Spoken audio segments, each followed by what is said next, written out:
You ask Tiger to solve. This deals with linear equations with one unknown.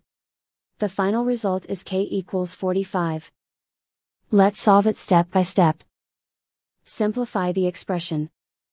Find the greatest common factor of the numerator and denominator. Factor out and cancel the greatest common factor. Group all constants on the right side of the equation. Add 3 to both sides. Simplify the arithmetic.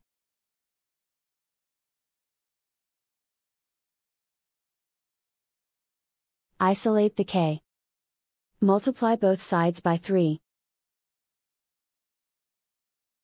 Group like terms.